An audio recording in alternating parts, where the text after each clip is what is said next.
Hi, Steve here at my workshop in Bellevue. Having returned from the Dale Eldridge School of Woodturning in Provo after a week-long course, I thought I'd share with you a couple of things that you might enjoy learning. First thing I learned at the school was having the proper height for your lathe. And that's going to vary for each person because people are different heights. Now, on the Shopsmith, if you're 5 foot 7 inches tall, the Shopsmith is perfect height for you to do lathe turning. But if you're taller than that, it's going to be too short. So in that case, it would be wise to raise your machine up higher so that you have the proper height. Now, what would you say the proper height should be? You hold your arm like this, and when it's there, it should be right in line with your quill here in your stock.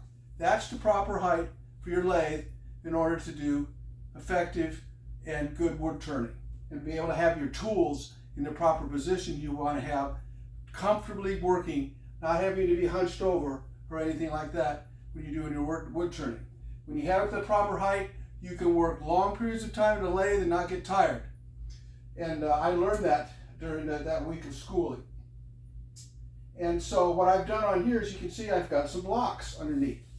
And I made these 3 1/4 inches high, and then I put a recess in here of 1/4 inch so that the feet of the legs will fit right down inside of that and aren't going to shift anywhere off of these blocks.